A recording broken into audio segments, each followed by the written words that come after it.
Hello, everybody. Are you as excited as I am for the So I have some very special guests to introduce you to today, and with no further ado, let's get going. And first up, you know him, you love him, Jason Marsden.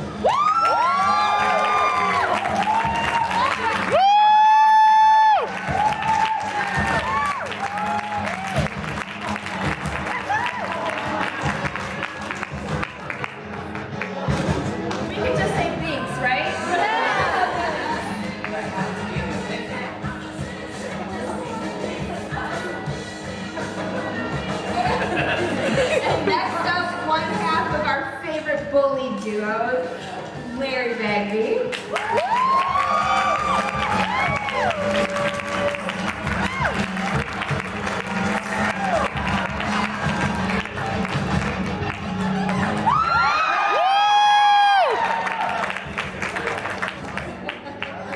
Hi. And the other half of our dynamic duo, Tobias Jelinek.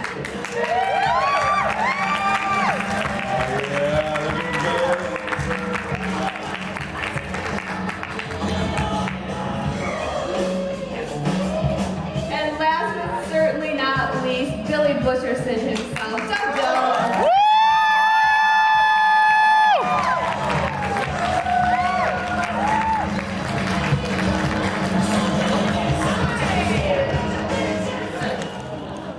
The first group of people I wanted, and if you follow me, you know, were Hocus Pocus actors because they are the best. They're timeless, they're wonderful. We all feel like we know you already. And they were first on my list, so thank you so much for being here for me because I love you guys so much and I think you're wonderful. And by the looks of everyone else, they agree with me, right?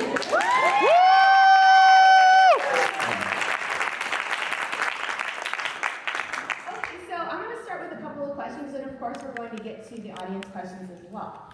But as a super Hocus Pocus nerd myself, I have to ask you, being that the film is 28 years old, and Jason, you and I have talked about this, how timeless it is, and how generations now watch it with their children, and it doesn't feel like an older movie. It has stood this test of time.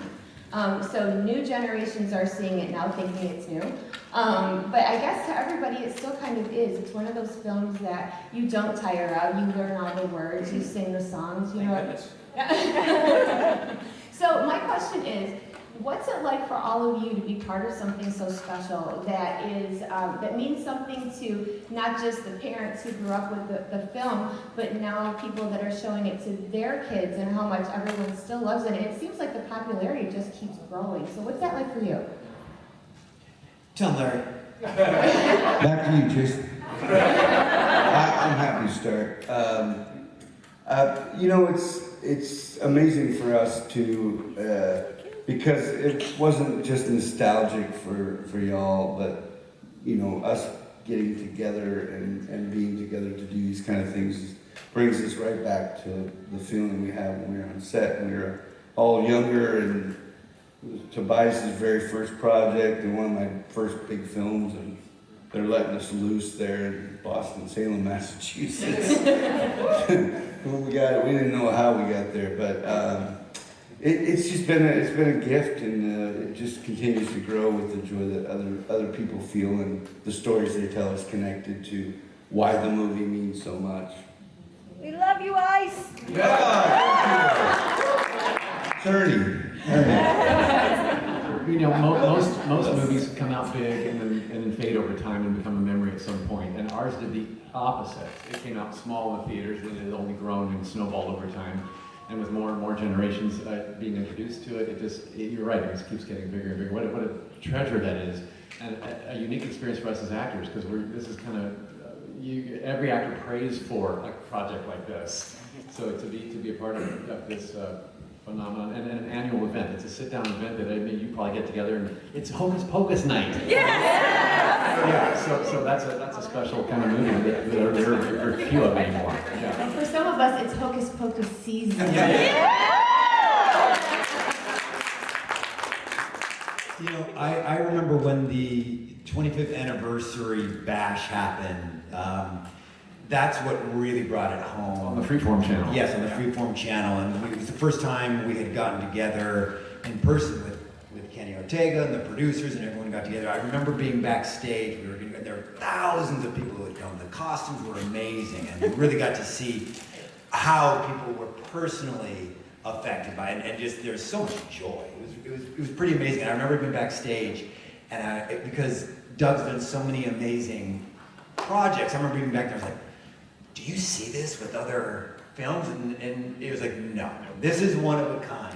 It's very rare to be a part of something, and it's very much about community. It's a cultural phenomenon. So we have to always treasure those when we're able to connect with a project like this." You know, we're as actors, you know, it's a gig. You show up, you're lucky to get the job. You've earned it over, you know, other people that are trying out, and you work hard. You love it, and sometimes it disappears, and sometimes it lasts. And to think that now y'all are watching it every year habitually, like I watch A Christmas Story, you know, and Christmas blows my mind. So yeah, and we get invited to these fun things, and you find people. It's beyond our expectations. It feels great. Well, so when I met you, Jason, we had a little bit of a moment because Scott. I don't think my husband's in here watching, but I wasn't there. so when I met you, Yes. you know, in the spring, I believe I embarrassed myself and I said, "Can you talk Binksy to me?" and you were much obliged, and you did. Yes. I said, "You could turn me into a fat, useless, contented house cat anytime."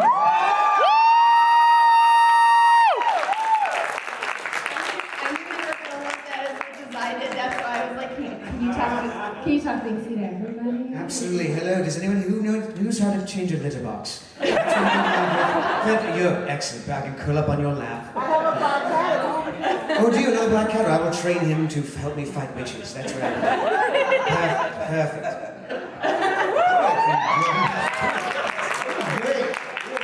We're with Jason. I mean, I don't know that we've all been together. It's the first time I actually. Yeah, and you should have been with us in at the Forever Cemetery and all this stuff. So I'm glad you're with us. You're coming with us, man. Yeah, you're big. So let me ask you this, just to reiterate. Last night, I believe you told me that this is the first reunion you've ever done with the four of you. Is that correct? Yeah, I mean, technically, you all recognize, you've seen the movie, you recognize that's not me in the beginning. That's the amazing Sean Murray, who's a friend of mine. And I joke that, like, it's a little weird for me. It's like being invited to a high school reunion even though you went to the high school like one day. Because I came in after they got done shooting, after the film is done. The film was like 80% done. Binx was like 80% animated. And as films happen, producers want to change things. I think Sean was using his own voice. It was decided that, Binx is 300 years old. He should have an old world sort of sound. I tried out for it. I read for it. But part of my gig was to loop it. It was much cheaper to put me behind a mic than put me in the outfit and reshoot everything. So I had to loop not just Binx, but Sean as well. Yeah. And a lot of people, I was very surprised that a lot of people didn't know that because I'm going to embarrass myself. For the longest time, I didn't realize that because the voiceover that you did Was that good? It was that good. I mean, I was like, there's no way that no one and I talked about it, and I was really surprised. Is there a lot of you that didn't realize that there was? See, you learn something new all the time. Even when in the beginning, when Sean is climbing through the moat to save his sister. And he comes in there, and there's a tight close-up on his face, and he's breathing heavy, and there's this bead of water that's going in and out. Yes. That's my breathing. Like, they wouldn't even let him breathe.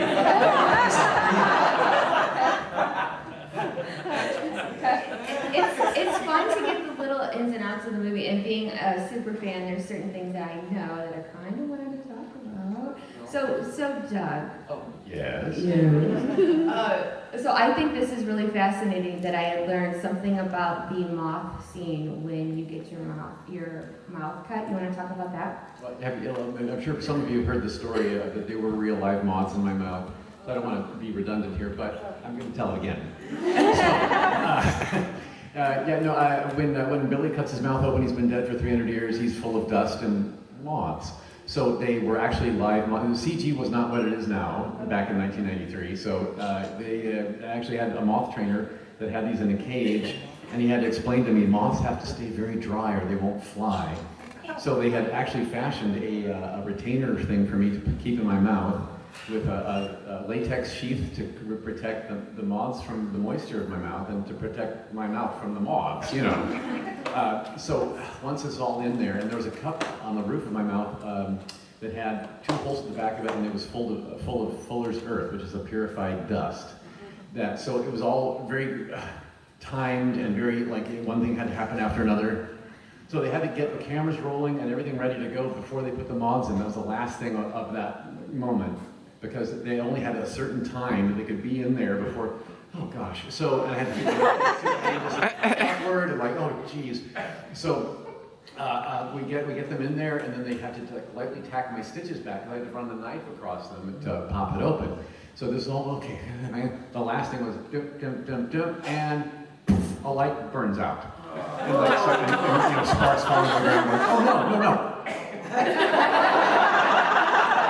So we got to get that fixed real quick. So I'm like, and I could feel the water table in my mouth rising because, you know, if there's an intruder in your mouth, your saliva glands are like, fix it, process. So I could feel it going, oh, okay, this is going to be bad.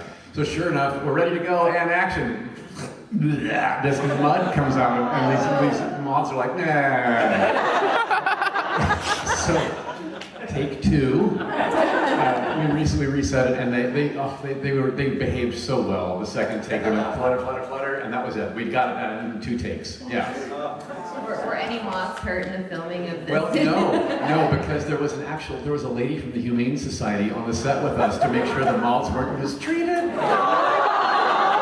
And you know that same woman smashed them in her car on the way home, right?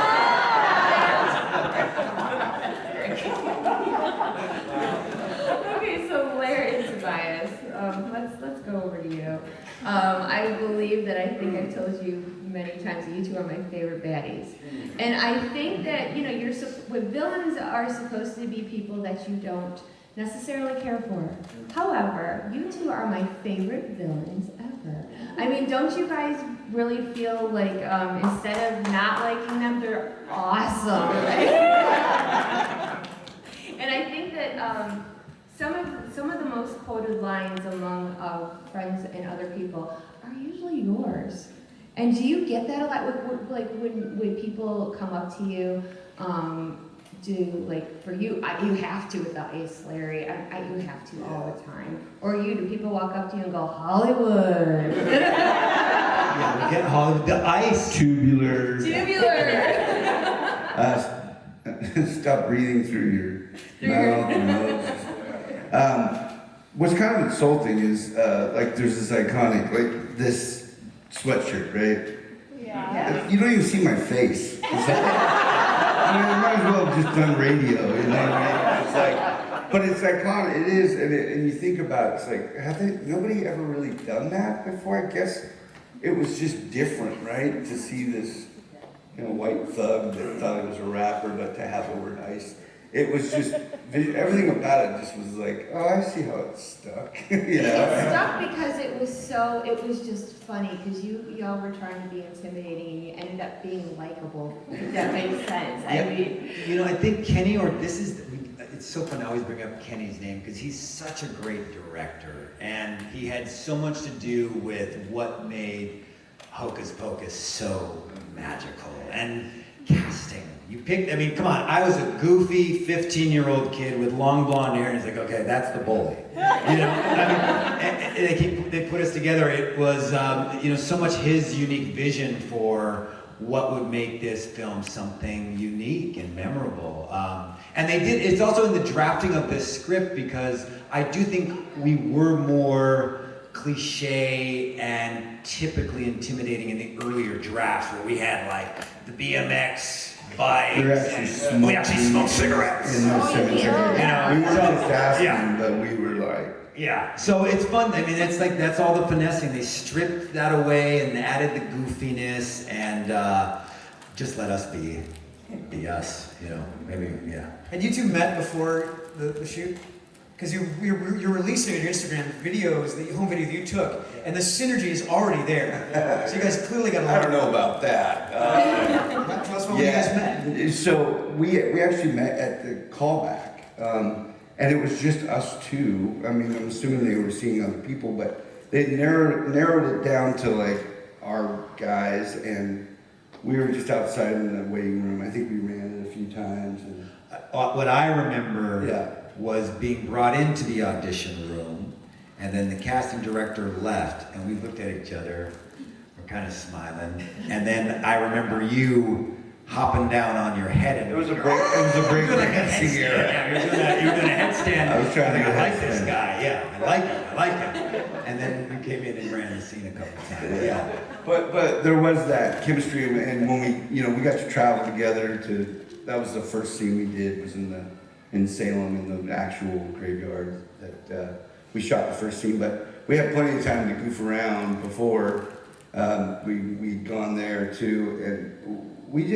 were always playing with it, and then we would just kind of banter off screen. So we have footage of us, like I sent to you, of us in the trailer doing our own little talk show and filming everybody on set. And it was just so much fun, so liberal, so free. And the same thing with you, Doug. In the part of the movie, you're supposed to be the scary guy that chase the kids down and help the witches out, and then the same thing. You turn out to be this most lovable zombie ever, right?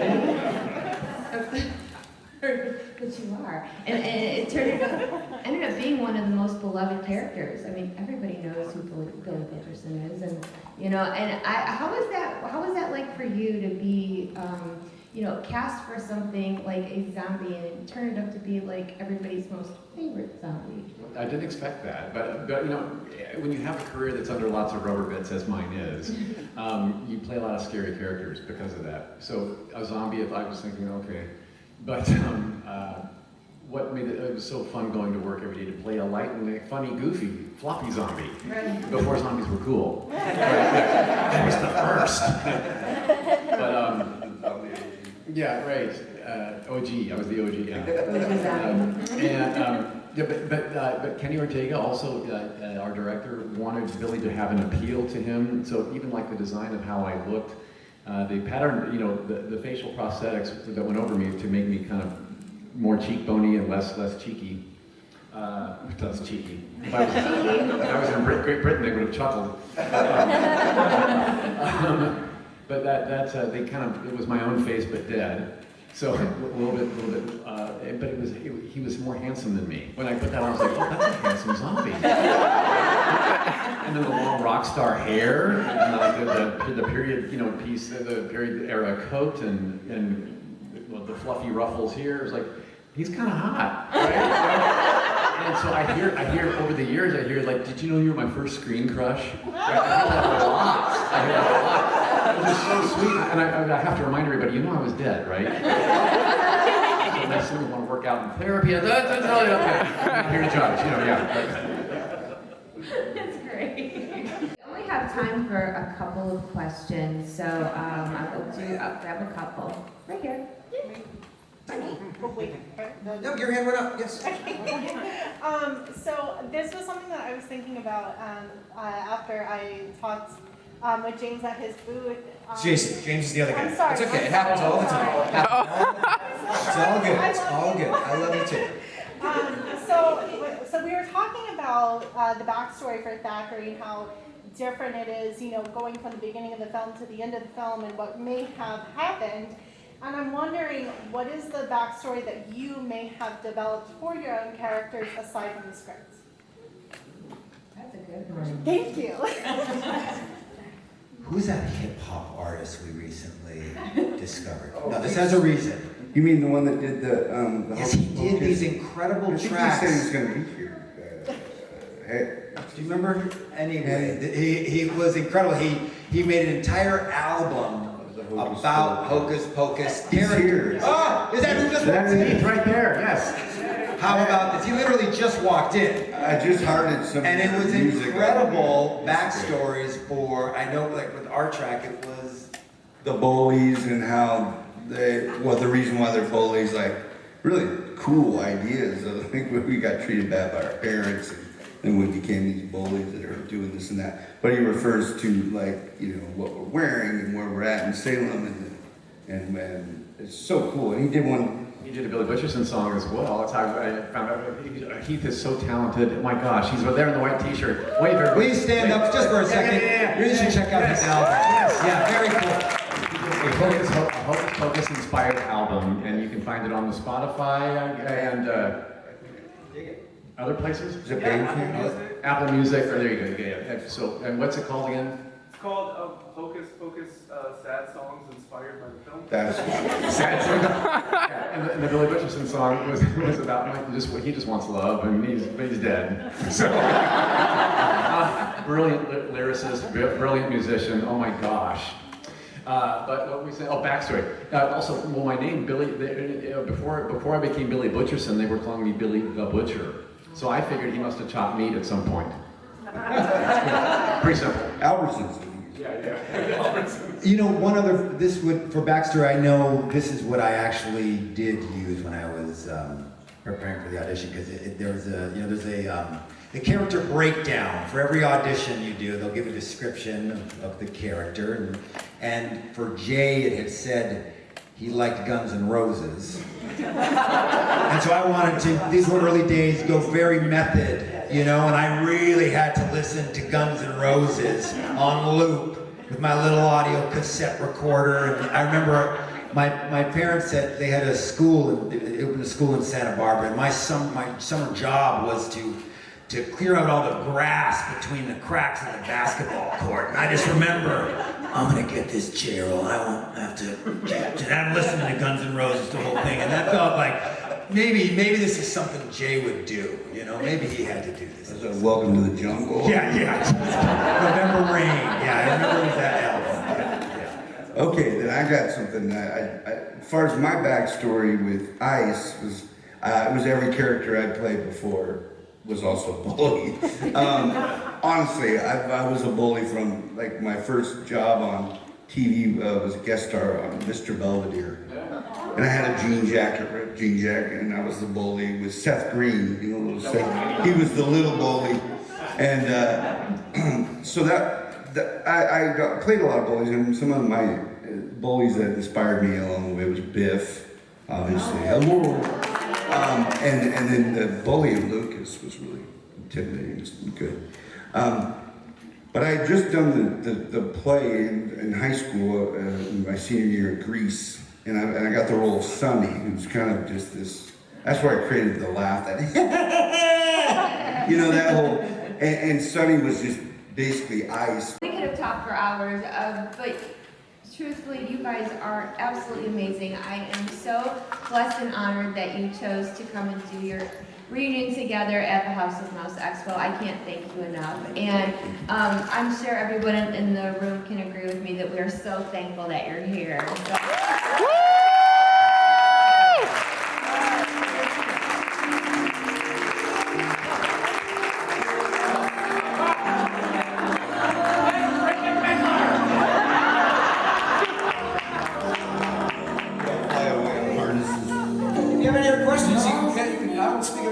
On their behalf, but come to our tables and we'll be happy to talk. Yes, please go to their booths in the celebrity room and finish the conversation. Thank you so much. I want to thank you for